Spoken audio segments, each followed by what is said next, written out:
Oke, assalamualaikum warahmatullahi wabarakatuh, teman-teman sekalian, dimanapun kalian berada, selamat pagi, selamat siang, selamat sore, selamat malam, kapanpun kalian nonton podcast Poko episode ke-6 kali ini. Nah, jadi pada episode kali ini kita bakal membahas sesuatu hal yang berbeda dibandingkan sebelum-sebelumnya. Kalau kalian nonton episode 1-5 teman-teman, dan ini juga merupakan sebuah hal yang baru ketika kemarin episode 1-5 kita kedatangan bintang tamu dari UGM lebih tepatnya, dan kali ini untuk pertama kalinya di luar UGM nih. Oke, langsung kita kenalan deh ya sama bintang tamu pada hari ini. Halo Dian. Hai Muntas, halo Iya. teman-teman. Ini sebutannya apa? Poko. Teman-teman Poko. Sobat Poko. Oke. Selamat pagi teman-teman Poko, karena ini pagi ya. Kenalin, aku Dian. Aku dari Ilmu Perpustakaan Universitas Indonesia. Aku sekarang mahasiswa OTW semester 5. Ya mungkin pagi hari ini kita bakal ngobrol-ngobrol santai gitu ya sama Muntas nih di Poko yang keren banget. Oke. Mahasiswa Ilmu Perpustakaan semester 5. Angkatan 2019 ya? Benar. Ya, berarti sama kayak aku. Oke, kita setingkat. Oke. BTW teman-teman, aku ketemu sama Dian pertama kali itu di PIF. Ya, nanti mungkin bisa dikoreksi ya kalau aku salah, Dian. Jadi PIF itu Paragon Innovation Fellowship, yang mana yang inisiasi program ini adalah PT Paragon Innovation and Technology gitu ya. Dan ada juga di situ berkesah yang kontribusinya besar, ada Kak Mada, ada Kak Pinta juga. Dan PIF ini terdiri dari 2 bidang nggak sih? Social Education sama Entrepreneurship. Nah, kalau aku di Entrepreneurship bareng Silko, nah kalau Dian ini bareng Mimpi.id di Social Education gitu. Jadi nanti mungkin kita bakal lebih banyak bincang-bincang juga tentang programnya Dian di Mimpi.id gitu ya. Sama ya mungkin nanti kalau Dian juga tanya-tanya Silko juga sabi gitu. Siap.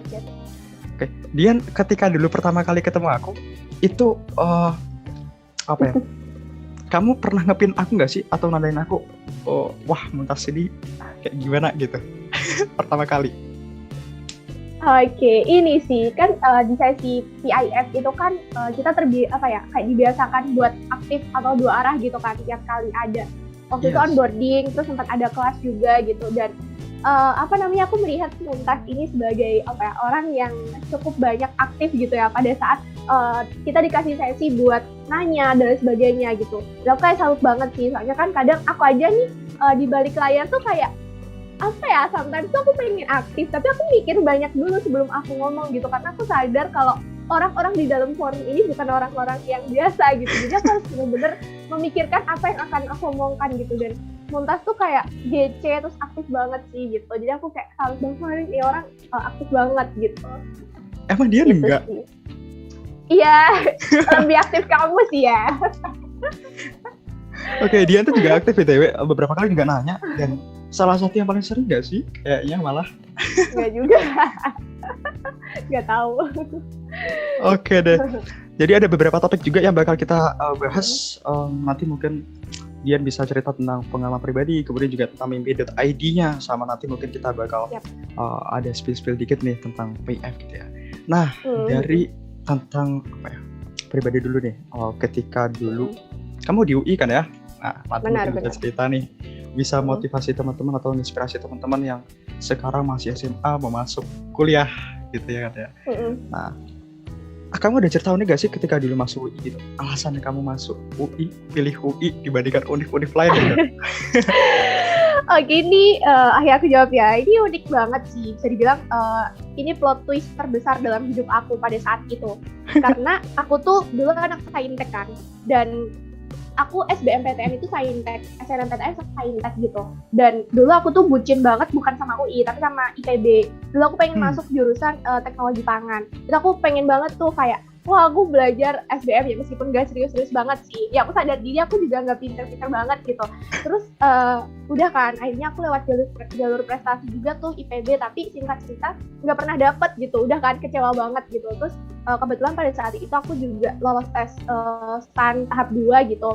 Terus aku juga udah lolos SBMPTN di Universitas Jember, jurusan teknologi hasil pertanian.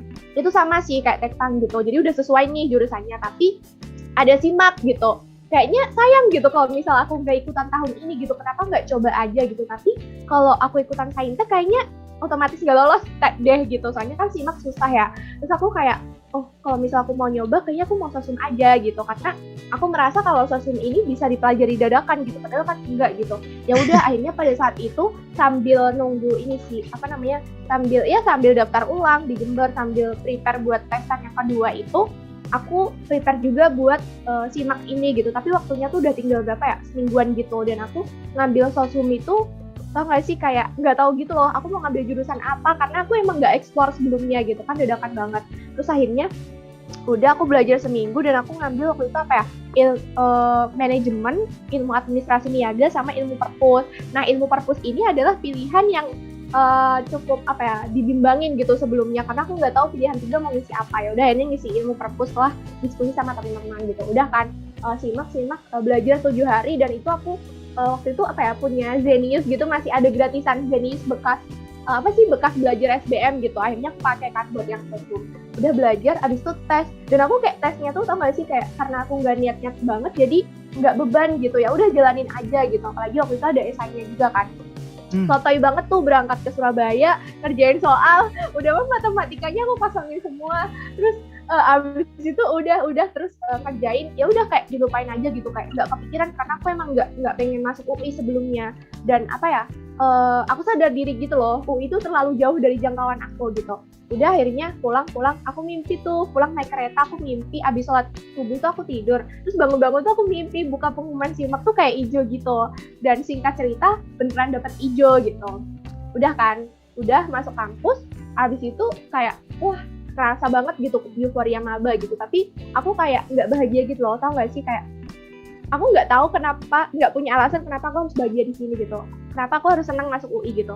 Sampai akhirnya aku diketemukan dengan teman-teman yang gap year, dengan teman-teman yang ibaratnya kayak mereka tuh sampai menunda kuliah demi supaya bisa masuk UI gitu, padahal dari segi jurusan pun sama aja gitu, kayak nggak yang prestis banget gitu. Terus aku kayak jadi, wah mereka aja tuh nyampe gap year loh, kamu loh dikasih kesempatan langsung pada saat kamu coba-coba, kenapa kamu kayak nyentengin banget gitu, kenapa kayak masih belum bisa move on dari IPB lah ya ibaratnya. Aku tuh bucin banget sama IPB, terus sama Tekpang sih utamanya. Terus abis itu udah akhirnya aku ngambil hikmah gitu, ya nggak apa-apa gitu kalaupun aku kecebur di jurusan ini, yang penting aku di UI itu kan potensi kita buat ngembangin networking dan yang lain-lain itu kayak besar banget gitu, dan aku ngerasain juga sekarang. Jadi itu sih yang bisa diambil hikmahnya.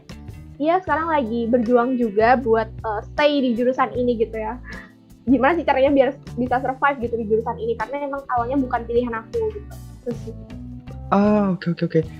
Aku pengen tanya, kenapa kamu bucin banget sama teknologi pangan, hasil pangan? Gini, aku tuh tipe orang yang ini sih, aku juga baru kenal sama diriku akhir-akhir ini sih, kayak sebelumnya tuh aku nggak notice gitu. Intinya aku tuh selalu ingin melakukan sesuatu buat orang lain gitu, bukan buat diriku sendiri.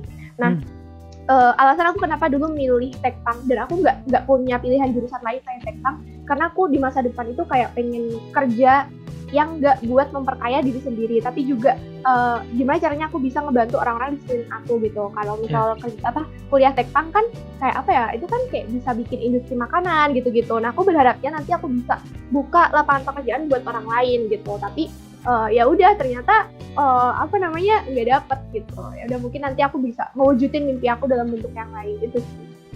Oke. Itu motivasinya. Siap. Jadi kalau aku boleh ngambil kesimpulan, ngerasa salah jurusan di awal, tapi sekarang mencoba untuk survive. Kebalikan. Kok kebalikan? Justru aku di awal itu optimis banget, karena ya biasa lah ya, masih maba gitu, optimis banget kayaknya aku ditempatin di sini bukan tanpa alasan gitu, pasti kamu ada untuk sesuatu gitu. Tapi makin kesini kok aku ngerasa ini jujur-jujuran aja ya. Ini mau jawaban jujur kan? Iya, jujur lah. Jujur ya, ini bisa buat pelajaran teman-teman juga sih. Aku sekarang jujur ya, di semester 4 khususnya kayak lagi ada di fase paling parah dalam dunia akademik aku gitu, karena di semester 1, 2, 3 itu aku masih optimis kalau aku bakal bisa excited gitu sama jurusan ini. Aku selalu ngerjain tugas-tugas aku dengan baik dan semestinya nggak cuma sekadar menggugurkan kewajiban gitu. Aku selalu ngedengerin kelas, aku selalu aktif di kelas. Tapi di semester 4 ini aku ngerasa kayak kok yang aku pelajari gini-gini aja ya. Aku ngerasa yang aku pelajari ini statis gitu. Aku bukan tipe orang yang bisa belajar hal-hal yang statis gitu. Ya aku nggak tahu sih, ini kayaknya perasaan aku aja gitu.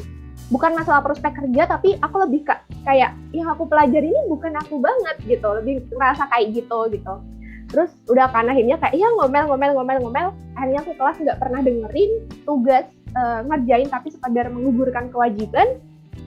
Terus apa lagi ya, intinya aku jadi mahasiswa yang cukup membangkang lah gitu, dan aku melarikan diri dengan melakukan hal-hal lain yang aku pengen gitu, kayak aku bikin mimpi sekarang, terus aku juga terlibat dalam beberapa proyek lain gitu.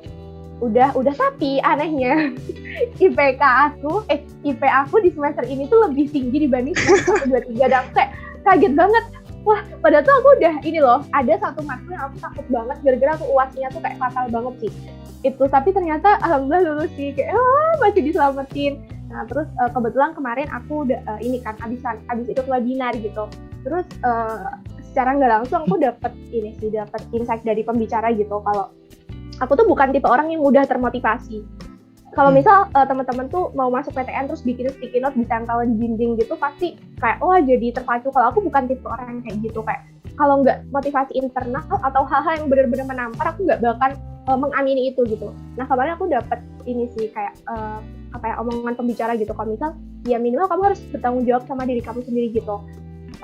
Selesaikan dengan baik gitu. Dari situ aku kayak wah iya ya, kayak lu udah komit di sini gitu ya, mau nggak mau harus yang ngelakuin yang terbaik gitu. Balik lagi di awal tadi, kayak kamu di sini ada untuk sesuatu gitu, cuman sesuatunya tuh yang harus dicari itu sih.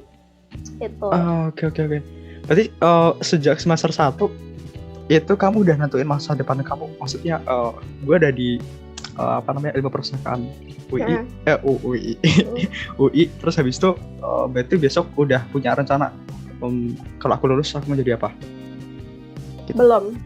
Jujur itu kan itu kan dilema semua mahasiswa ya, apalagi aku juga masuk ke jurusan ini bukan awalnya nggak terencana gitu. Jadi ya udah aku tapi ini sih sambil eksplor gitu. Alumni itu banyak yang kemana sih gitu. Terus jurusan ini setelah aku masuk ternyata potensialnya kemana gitu. Dan ya aku coba sesuaiin gitu sama apa yang aku minati gitu. Dan kebetulan dapat kesempatan ngobrol juga dalam beberapa kesempatan sama alumni yang ternyata luas gitu ya prospek kerjanya gitu. Dan ada beberapa yang emang sekiranya aku minat gitu sama bidang itu. Tapi kalau ngomongin karir ya sebenarnya tergantung kita mau explore atau enggak gitu. Kayak kalau misal kita cuman pengen yang sesuai sama background kita, itu banyak banget. Kalau di Ilpus tuh yang potensial tuh jadi PNS sih, cuman aku nggak pengen jadi PNS. Jadi aku harus banyak explore sendiri gitu. Kalau nanti aku mau kerja di swasta dan mau yang nggak sesuai sama background gitu, ya sekarang harus banyak cari tahu gitu, harus banyak terjun di situ. Makanya kan aku juga lagi effort gitu buat mempelajari ya buat persiapan masa depan nanti lah, meskipun belum jelas banget gitu ya. Tapi intinya aku pengen kerja di swasta sih, nggak pengen di negeri. Oke, berarti masih nggak pengen kejar yang teknologi hasil pangan tadi? Kalau dari segi bidang ilmu kayaknya udah nggak bisa ya, karena ya mau nggak mau kan itu butuh ini hard skill dari tekpang banget gitu kan. Iya sih. Itu sih. Oke. Kalau ini nih soal misalnya dukungan dari orang tuamu, teman-teman atau saudara-saudaramu gitu, ada gak? Lu udah di ilmu perpustakaan UI, terus reaksi mereka gimana gitu?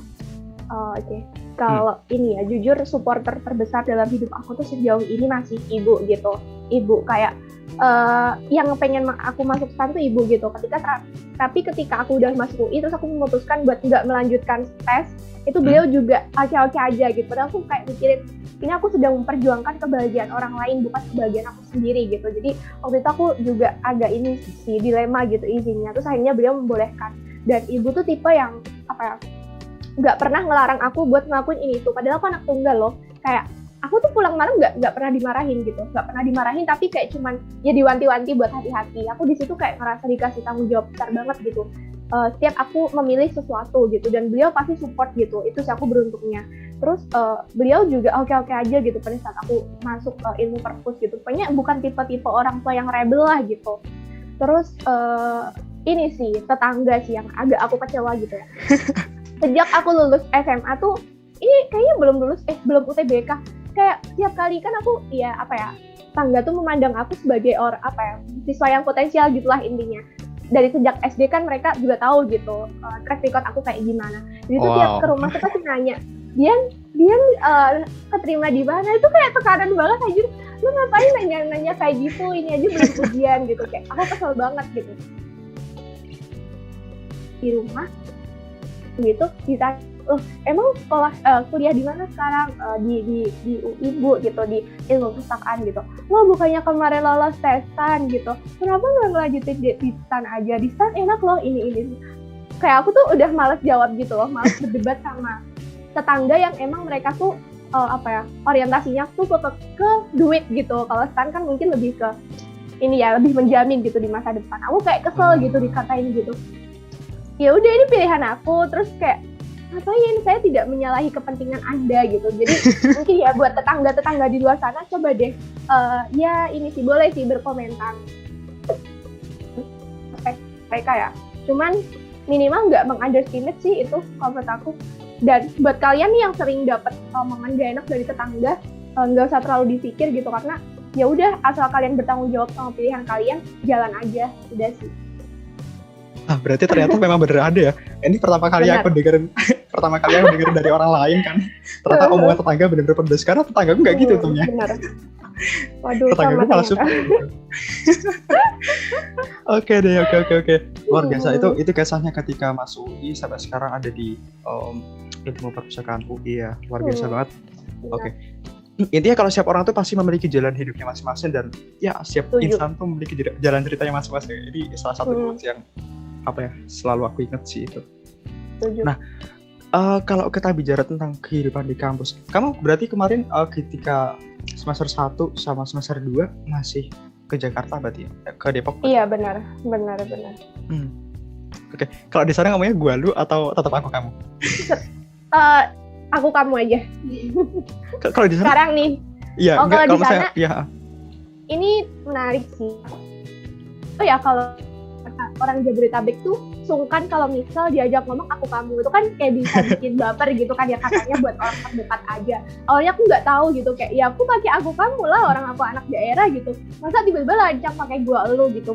Terus kok lama-lama aku ngerasa mereka jadi sungkan ya mau komunikasi sama aku gitu, gara-gara aku pakai aku kamu. Terus akhirnya ya udah, aku butuh waktu tuh 2-3 bulanan gitu baru bisa ngomong gua elu yang kayak gue lu yang bener-bener gue lu gitu loh. Kayak sampai teman aku tuh bilang gini, Di, lu orang mana sih gitu. Terus aku bilang kan, orang Banyu, gue orang gitu.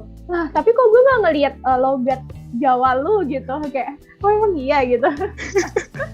Soalnya aku emang tipe orang yang gampang banget kebawa logat sih. Kayak dulu aku pernah punya kenalan teman dari Sulawesi. Dia tuh bahasa Indonya tuh intonasinya tuh kayak beda gitu. Nah, aku tuh lomba 3 hari sama dia langsung kayak ke bawah gitu loh logat bahasa Indonesia. Gitu. Oke. Tapi emang sih fakta unik adalah ketika aku juga nih, ketika ada teman, jadi kan kayak kita nyesuaian gak sih, lingkungan gak sih, ketika dia ngomongnya Pak Igua lu ya, iya. Kita juga ikutin gitu kan. Kayak aku kamu ya, ngomongnya aku kamu. Kalau pakai bahasa Jawa juga pakai bahasa Jawa gitu kan. Iya, betul. Berarti kalau di SMA kamu pakai bahasa Jawa? Bisa Jawa kan ya? Bisa lah. Amin gue Jawa kok. Nggak usah. Jadi teman-teman nggak ngerti. Oke, bener. Oke. Nah, pas kemarin kamu udah di UI secara offline, ada perbedaan nggak sih? Ketika kamu dari Banyuwangi kan ya? Nah, Banyuwangi, betul. Kemudian ke Depok. Perbedaan terbesar apa yang kamu alamin dari sisi lingkungannya? Kemudian juga kayak adat istiadat gitu, ada ceritanya. Gini sih, ya kalau dari segi rutinitas pasti beda ya. Kalau misalnya kita di kampus kan ya biasa lah, pagi berangkat naik dukun, terus kuliah dan lain sebagainya, terus ya rutinitas komunikasi sama orang tua juga. Dan kebetulan ini sih, dulu waktu itu semester 1 tuh kayak masih suka homesick gitu. Suka homesick terus ya tiap malam tuh pasti ada aja nangisnya gitu. Padahal udah fit call tiap hari gitu. Apalagi aku anak tunggal gitu. Terus udah ya kayak gitu sih. Terus organisasi juga. Cuman bedanya kalau sama online kan, kalau misalnya kita organisasi offline itu gitu. Kalau sekarang kan kita bisa ngerangkep gitu ya. Jadi lebih bisa banyak kegiatan kayak gitu. Dan kalau offline tuh capeknya kerasa banget. Terus kalau dari segi pergaulan juga bedanya offline sama online hampir sama sih sebenarnya. Cuman ini pengaruh ke semangat belajar juga gitu. Kayaknya mayoritas deh ngalamin. Kalau misalnya kita kelas kan kadang aku juga suka tidur gitu kalau misal online. Normal berarti. Kalau misal offline aku selalu usahain buat nanya, buat aktif gitu. Terus kalau pertemanan ya kita jadi lebih tahu gitu mana yang benar-benar sefrekuensi sama kita, mana yang benar-benar peer kita gitu. Yes. Ini FYI aja buat teman-teman yang mungkin belum kuliah dan mau kuliah gitu ya. Nanti di perkuliahan itu kalian akan ada di suatu yang gitu. Aku awalnya nggak notice akan hal itu gitu, karena ini di semua tempat sih, nggak cuma di daerah perkotaan doang. Karena nanti itu kan seleksi alam ya, teman-teman kita tuh pasti bakal tersisa yang sefrekuensi aja gitu. Dan banget untuk punya peer group tuh kayak teman sebaya gitu di perkuliahan yang bisa kalian jadiin partner belajar, partner gibah, partner kemana-mana gitu yang sefrekuensi sama kalian gitu.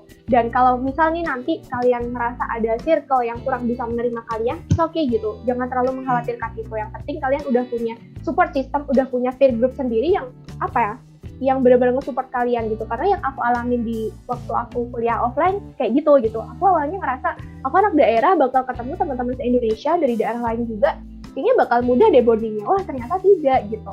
Aku ngerasa aku selalu berusaha terjun ke berbagai circle, tapi nggak semua circle itu menerima aku. Kayak bukan menolak secara frontal ya, tapi kayak aku rasa wah nggak nyambung nih, udah nggak nyambung gitu. Akhirnya aku ya udah melipir sefrekuensi gitu, alhamdulillahnya. Soalnya masih ada beberapa beliau belum nemu teman yang sefrekuensi, dan itu cukup menyulitkan gitu. Kayak akhirnya wah beban kuliah itu kan bisa dibilang besar ya. Kalau kita nggak ada teman sambat, nggak ada teman sharing, nggak ada teman tugas bareng, itu bisa stres banget. Iya. Berarti intinya kalau disimpulan adalah circle itu penting dan betul. Memang itulah alamiahnya gitu kan. Terkadang aku nemuin loh orang-orang yang menganggap kalau circlean berarti dia nggak solid satu angkatan nih gitu kan. Padahal itu kan pentingnya. Pernah itu nggak sih? Beda. Ya kan? Pernah. Nah, jadi circle emang penting banget, apalagi kalau buat menunjang belajar. Aku bahkan circle itu aku manfaatin buat tim lomba. Kita semua tuh saling manfaatkan diri gitu kan. Iya kita benar. Kita circle ikutan lomba, terus kita menang bareng, kita malah lebih bagus gitu kan. Setuju. Ini sih mungkin kalau aku boleh nambahin ya, kalau ini meluruskan aja, mungkin bukan punya circle terus kita jadi eksklusif, jadi saling mengabaikan sama lain, tapi circle itu buat hal-hal yang sifatnya private gitu, terus hal-hal yang sifatnya nggak selalu bisa kalian share di orang umum gitu, tapi kita tetap nih interaksi terbaik dengan orang lain gitu, tapi nggak bisa sedekat dengan circle kita gitu sih. Ya bener banget apa yang dikatain Dian. Iya sih. Sebab aku ketika dengerin penjelasan dari kamu detail banget. Oke. Terus ini sih, semalam aku lihat snapgrammu yang tentang di masa perbedaan antara masa sebelum pandemi, online sama offline gitu kan ya. Nah, kamu agak banyak bersyukur juga ketika diberikan situasi yang offline gitu. Nah, terus ada satu statement juga, kamu termotivasi atau motivasi orang lain dari produktivitas yang mereka miliki atau kamu miliki gitu. Nah, mungkin bisa dijelasin kalau di online, bedanya online sama offline itu soal produktivitasnya nih. Tadi kan kamu lebih banyak tentang soal kuliahnya gitu kan ya, atau ya mungkin kehidupan pribadi. Nah, ini kalau produktivitas, misalnya kamu dari dari ketika semester 1 sampai 3 nggak ada mimpi.id, kemudian semester 4 ada mimpi.id. Nah, perbedaan apa sih yang kamu alami gitu? Oke, siap. Sebenarnya ini aku ngikutin alur aja ya. Aku tuh bukan tipe orang yang visioner gitu loh. Aku tipe orang yang spontan gitu. Jadi pada saat itu aku ya menyesuaikan situasi gitu. Kayak pada saat aku semester 1, tapi akhirnya aku ngambil kesimpulan sendiri gitu dari apa yang aku alami ini. Semester 1 tuh kan banyak banget tuh info-info oprek gitu. Kayak kesempatan kita buat nge-explore banyak hal tuh gede banget gitu. Dan aku cukup banyak ikut organisasi pada saat itu. Kalau nggak salah 5 atau berapa gitu. Baik internal maupun eksternal kampus. Tapi offline aku padahal. tahu fokus aku. Iya, offline. Aku tahu fokus aku gitu. Kayak jujur pada saat itu aku cuma fokus ke organisasi karena aku nggak ada niat untuk berprestasi. Dikocak ya. Lalu aku SMA tuh suka banget lomba gitu dan suka banget karena bisa jalan-jalan gratis gitu. Tapi pada saat kuliah orientasi aku berubah gitu karena kan emang kita kuliah tuh nggak bisa terjun di semua hal gitu, harus milih gitu. Kalau enggak meninggal sendiri nanti ya dengan segala kesibukan yang mencekik gitu. Ya udah pada akhirnya aku aktif di organisasi doang. Lama-kelamaan nih tahun kedua biasanya tuh ambil jabatan yang lebih tinggi kan daripada pas saat itu tahun pertama. Udah akhirnya aku mulai bisa pilah-pilah tuh di situ organisasi mana sih yang benar-benar aku pengen, lingkungannya yang nyaman buat aku, yang benar-benar ngasih impact buat aku. Udah akhirnya aku cuma milih satu organisasi sekarang di kampus UKM itu kayak penelitian dan penawaran gitu. Terus di tahun kedua ini aku nggak rencana ikutan lomba atau apapun kayak CIF gitu, cuman aku pengen ngirim tulisan ke media kayak gitu-gitu. Aku pengen lebih punya waktu untuk diri sendiri, ngembangin diri sendiri gitu di luar organisasi. Udah terus akhirnya seiring berjalannya waktu nggak CIF, terus aku ikutan, terus kayak ikutan cuman ya udah kayak nggak berharap gitu dan alhamdulillah dikasih kesempatan. Terus dan beberapa event lainnya gitu yang nggak pernah aku rencanakan sebelumnya. Terus di saat aku ngikutin event-event ini kan aku ketemu ya sama orang-orang yang ya bisa dibilang keren banget gitu, kayak ibaratnya yang mau melakukan hal lebih dibanding orang lain gitu lah ya. Terus ya nge-follow, terus abis itu nge-follow teman-teman mereka juga yang mungkin emang lagi mereka tuh lagi ngembangin sesuatu yang bisa aku jadiin proyeksi buat belajar gitu. Udah, cuman bedanya kalau kita pasti kayak nggak intens main medsos gitu loh. Pasti kan kayak ya kita cuma terlibat kesibukan sama orang-orang itu aja, terbatas. Kalau misal offline online kan kita kalau online kan kita lebih bisa explore medsos, terus jangkauannya lebih luas lagi. Dan ya itu tadi anehnya aku kayak dari yang awalnya ngelihat orang-orang produktif tuh insecure, jadi kok aku seneng banget gitu loh ngelihat vibes-nya anak muda sekarang gitu. Mereka tuh banyak semangat untuk membantu orang-orang di sekelilingnya gitu, kayak ada yang bikin ini, bikin itu gitu, dan ya bersinergi bersama dengan orang-orang terdekat mereka gitu. Itu sih, cuman ya ada pasti di satu titik yang aku kayak merasa insecure gitu kalau misal aku belum bisa mencapai apa yang mereka capai gitu. Tapi sebenarnya itu jadi pelajaran juga gitu itu. Oke. Jadi kalau soal soal perbedaan offline sama online, ya mungkin kalau kita bicara soal produktivitas ini nggak banyak masalah kayak kesehatan dan segala macam ya. Ada ketika ada COVID itu kan pasti ada hikmahnya itu kan, ada baik dan buruk. Betul. Kalau buruknya kayak banyak orang kayak yang terjangkit COVID bisa meninggal dan segala macam. Ada yang kena COVID aja udah mentalnya. Tapi kalau kita bicara soal produktivitas, ini memang sebuah hikmah yang bisa kita ambil adalah kalau hal baiknya ya adalah kita bisa jadi lebih produktif, bahkan kita belajar multitasking nggak sih? Termasuk aku juga. Iya, aku bahkan bisa ikutan PIF, terus juga di kampus ada banyak program juga itu karena online gitu. Dan aku yakin ketika dulu aku pernah mengalami ketika semester 1 aku ikut PKM 2 tim aja, ngajuin 2 proposal kemudian didanai 2 tim, itu udah berat gitu ketika offline. Karena emang butuh adaptasi banyak dan akademik kan harus selalu dinomorsatukan kan ya. Dan aku bukan tipikal orang yang aku merasa ketika teman-temanku mudah untuk memahami secara cepat, aku kayak butuh 2 kali lipat bahkan 3 kali lipat buat memahami lagi gitu. Nah, itu sih. Jadi ketika ada online gini, belajar tuh dari satu meja ini aku bisa mengeksplor banyak hal. Gitu kan. Benar. Luar biasa sih emang. Gitu. Untas emang aktif mampus sih ya, aku lihat update-nya. Sehari bisa berapa kegiatan tuh. Iya sih. Keren banget. Aku ada gini sih. Aku kan bikin pokok ini barat timku. Nah, awalnya tuh dari ini sih. Kelihatan nggak? Jadi Iya, kayak iya. kayak jadwal harian gitu kan. Aku ini hari apa nih? Ini hari Iya, Selasa, iya. Rabu, Kamis itu. Jadi per hari itu kayak ada setiap jam itu harus ada kegiatan yang produktif gitu loh. Dan itu juga harus seimbang antara kegiatan agama atau kegiatan duniawi juga. Itu sih. Itu Waduh. menjadi salah satu latar belakang kenapa ada Poko. Jadi berangkat dari permasalahan sendiri.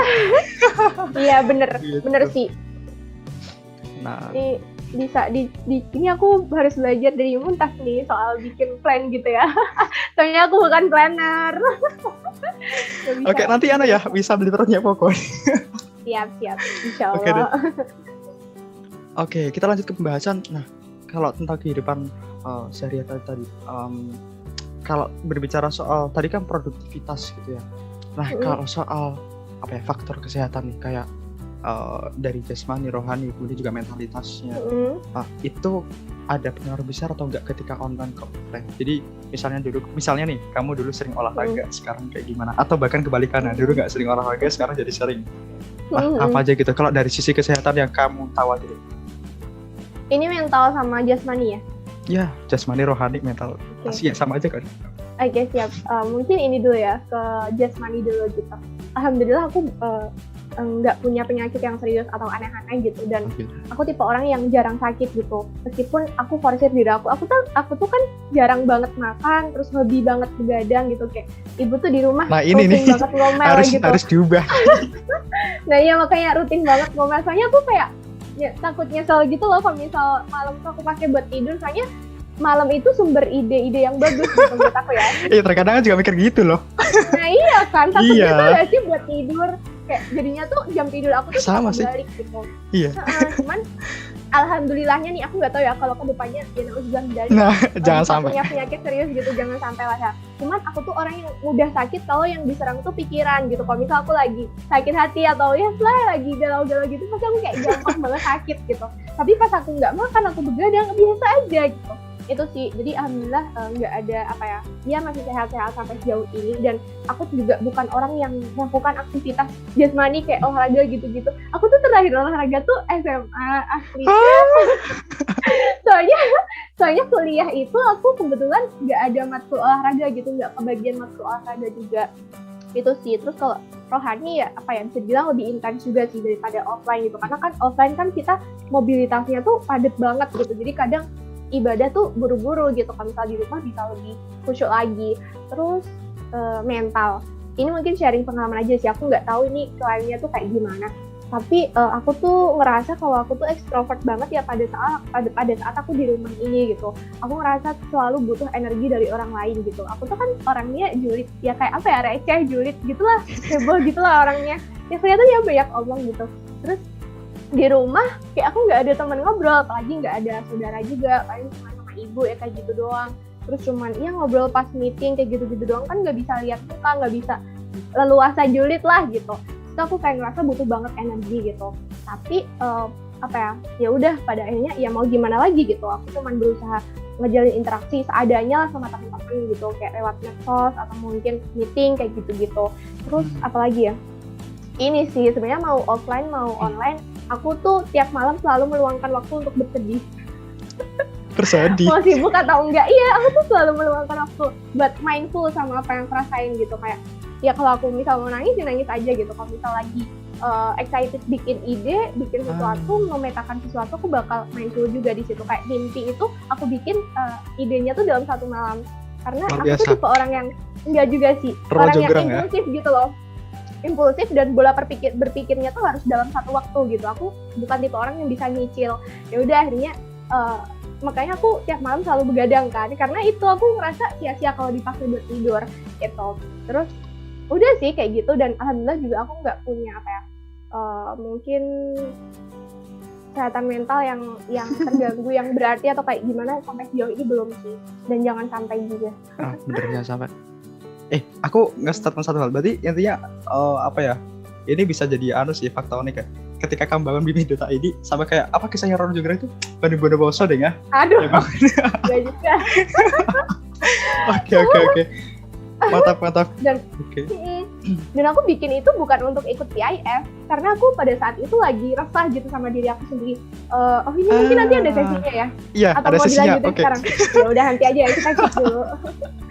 biar nonton sampai akhir teman-teman. Oke, bener banget. Tadi berarti ya kalau ada beberapa hal juga yang perlu kamu perbaiki dalam hidup kamu dan kamu itu sadari Betul. kan berarti kan? Sadar. Tapi Kamu susah. sadar termasuk semalam jam 2 malam. Aku kan kebangun tuh. Sering tidur habis subuh. Asli. Wow. Kebalik jam tidurnya. Terus habis itu tidurnya pagi gitu. Iya, kebalik jam tidurnya. Makanya aku pas online ini, pas kuliah tuh sering banget tidur gitu. Semoga kedepannya enggak ya Allah. Aku merasa berdosa banget. Tapi terkadang sih, aku setuju juga kalau ide-ide besar tuh atau ide-ide yang brilian tuh terkadang lahir pas malam hari. Jadi aku masih ingat ketika dulu nyiptain Silco waktu kalau nyiptain Silco itu pas sholat, ingat lupa. Pas lagi sholat aku heran ya. Kenapa nama ide terus kemudian juga bayangan ide tuh ketemu pas hal kayak gitu. Jadi kan kayak istilahnya diganggu setan tapi tapi nggak bermanfaat gitu ya. Iya, terkadang gitu sih. Gitu. Terus lanjut lagi kan setelah sholat isya waktu itu. Terus malamnya itu aku ngebangun ngebangun konsepnya Silco, kemudian juga sampai siapa aja yang besok bakal aku hubungin jadi tim ya. Itu tuh pas malam hari gitu. Jadi terkadang emang malam hari tuh ketika kita nggak tidur muncul ide-ide. Bener banget. Ya Jack Ma tuh pernah bilang kan? gitu. Gimana? Soalnya sepi kan kalau malam tuh kayak bener-bener mindful gitu loh. Sebenarnya bukan masalah sepi juga sih. Aku sepi itu siang juga sepi sih karena kamarku juga bisa aku diri. Benar-benar. Tapi terkadang aku pernah dengar kata-kata dari Jack Ma. Pokoknya intinya tuh terkadang pemuda itu melahirkan ide-ide besar di malam hari dan implementasinya di keesokan harinya nol gitu. Jadi ketika punya ide malam hari, kemudian pagi harinya itu melakukan rutinitas yang biasanya dia lakukan. Jadi idenya itu cuma sebatas dilupakan gitu. Iya, benar. Jadi yang paling bagus adalah bener sih kalau malam hari kita nemu ide, pagi harinya implementasi. Cepat eksekusi. Setuju. Aku langsung hubungin temen aku juga pada saat itu pas udah bikin coret-coretannya lah gitu. Ya enggak pas pagi. Oh. Pas pagi. Enggak malam juga. Oke. Tadi udah produktivitas, terus kesehatan jasmani, rohani, mentalitas juga. Nah, kalau soal hard skill sama soft skill, sebelum kita nanti masuk ke lebih ke idea, hard skill sama soft skill yang memiliki itu, kamu pernah merasa atau enggak ketika pas kuliah deh, antara semester 1 sampai 4 ini mau ke semester 5, soft skill apa sih yang menjadi sebuah keunggulan kamu menurut kamu sendiri gitu? Pernah berpikir itu enggak? Oke. Ini hard skill juga atau soft skill doang? Soft skill dulu sih. Oh, soft skill dulu. Yes. Kalau soft skill jujur aku banyak menemukan diri aku ya pada saat daring ini gitu. Karena kan aku lebih punya banyak waktu buat ngelihat diri sendiri lah gitu intinya. Dan mungkin bisa dibilang untuk yang baru-baru ini yang berkembang dan aku lagi excited buat mengembangkan itu ya public speaking. Terus aku tuh nggak ada soft skill yang berat gitu loh, tapi aku ngerasa kayak aku tuh suka hal-hal yang berbau tentang pengembangan diri kayak gitu-gitu, terus terkait riset kayak gitu-gitu. Kebetulan kalau riset aku udah menekuni sejak SMA, sejak SMP gitu. Jadi mungkin itu sih ya, satu sih yang paling aku berusaha buat improve tuh public speaking itu. Kalau bahasa Inggris?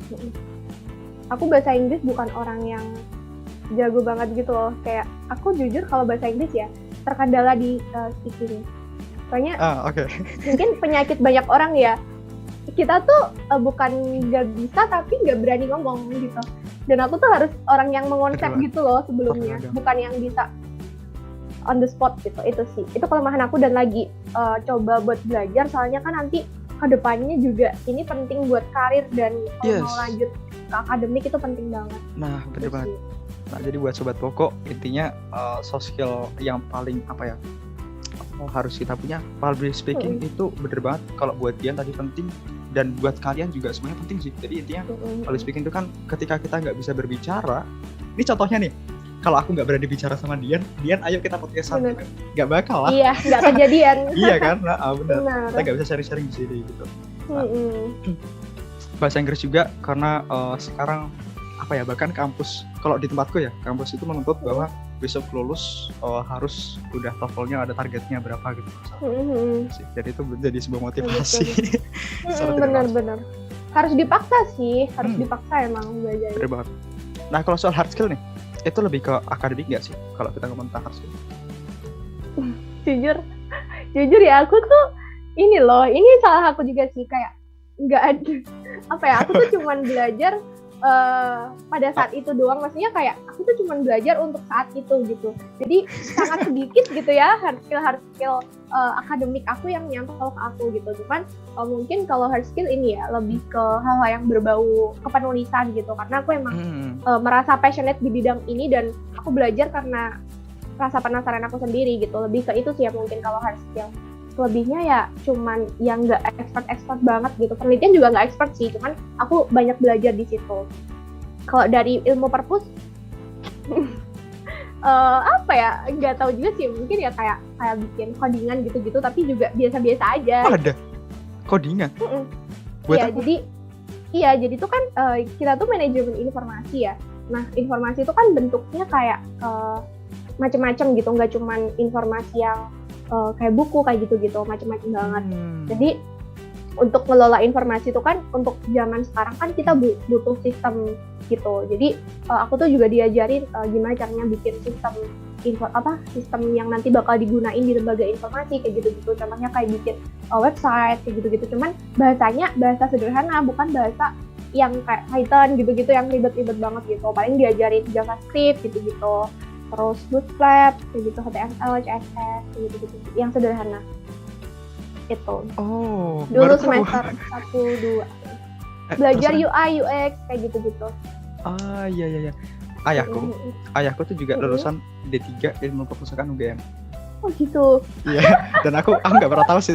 Oh, berarti ilmu ilmu perpustakaan juga udah berkembang berarti ya. Karena kalau dulu yang aku tahu, kalau aku lihat transkripnya ayahku itu nggak ada kayaknya codingan gitu. Dan UI UX itu kan berarti karena baru juga ya, karena itu udah.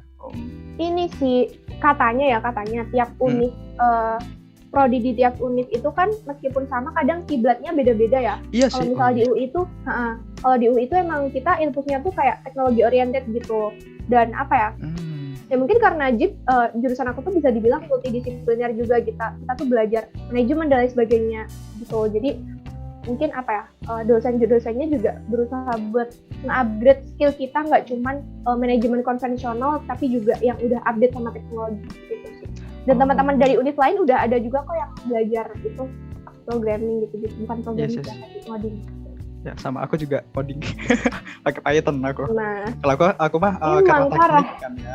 Teknik. Oh iya. Ya kan itu kan bagian dari akademik tuh. Nah, makanya kemarin waktu mata kuliah metode numeris dan pemrograman itu ada Python-nya. Itu kalau aku. Keren Oke, banget, sekarang tapi sekarang multi talenta banget ya. Enggak juga sih. Kalau soal coding itu terus terang masih banyak bingungnya dan kalau itu gak diasah terus bakal lupa lagi gitu. Meskipun kemarin itu aku bisa, itu kan aku merasa bisa, sekarang udah gak pernah lagi. Bahkan udah 1 semester lewat, ya udah gak inget. Kayak ngerjain soal kalau nggak dibiasakan lupa. Iya, bener banget. Oke, sekarang kita masuk lebih ke prestasi pribadi ya, dan nanti kita bakal ngomong tentang mimpi.id. Nah gitu ya. Kalau aku lihat kemarin kamu sempat ngirimin CV, kemudian aku baca CV-mu, ada beberapa penghargaan juga yang berhasil kamu dapetin gitu kan. Tapi yang paling aku suka adalah berhasil memberikan mimpi.id. Putus-putus nggak? Sorry, putus-putus. Oh, sorry. Lagi. Oke. Ada beberapa prestasi pribadi yang kamu dapetin. Itu sejak SMA ya? Yang kamu tulis di CV, ya nggak sih? 2018 ada. Iya, itu SMA doang sih, nggak ada kuliahnya. Oh iya, aku nggak sempat baca tahunnya sih. Oke. Iya, itu SMA. Kalau waktu kuliah, apa prestasi besar menurut kamu di luar akademik? Gini sih, sebenarnya aku emang yang kayak aku bilang di awal tadi ya, kayak aku nggak punya niat untuk berprestasi pada saat kuliah, nggak tahu kenapa. Kalau mungkin pengen jadi mapres kayaknya kejauhan gitu ya, aku sadar diri gitu. Dan kalau mau ikut lomba kepenulisan, jujur aku udah bosen gitu pada saat aku SMA gitu. Kalaupun aku mau ikut, aku pengen ikut yang kayak yang ngadain tuh pemerintah gitu, atau mungkin perusahaan, bukan univ gitu. Karena aku emang orangnya emang bosenan banget gitu, dan selalu pengen cari tahu hal baru gitu. Terus aku belum nemu partner yang cocok juga gitu, kayak yang hidup semati lah, kayak SMA itu nyampe nangis-nangis di jalanin aja gitu. Dan perjalanannya tuh sampai sekarang membekas gitu.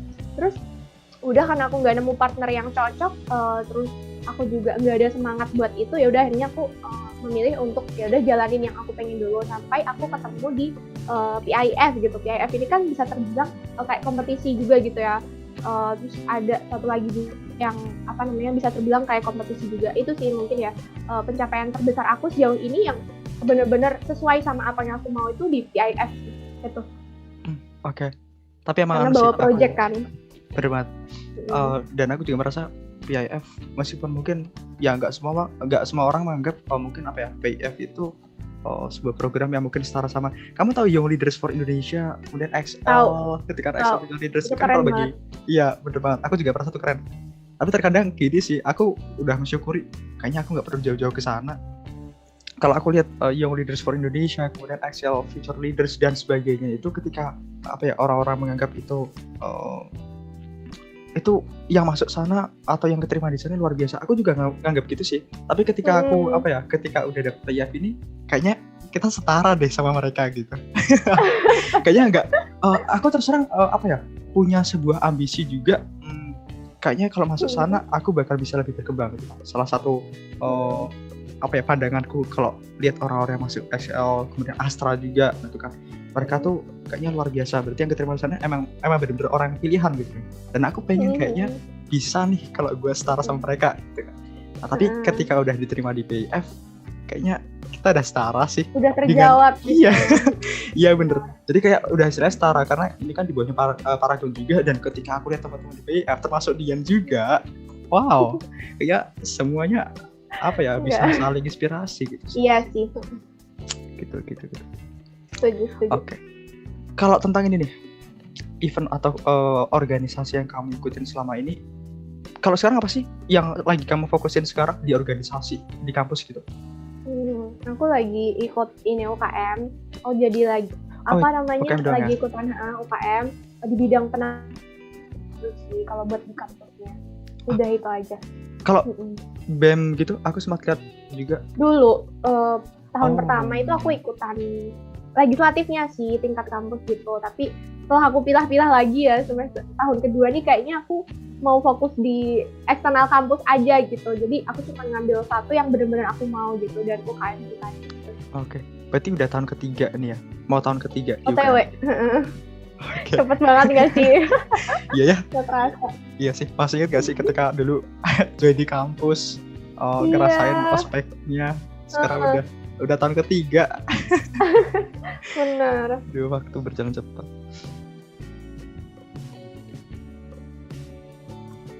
Apa sih yang melatar belakangi kamu diriin mimpi.id ketika malam itu kamu kamu merumuskan ide mimpi.id?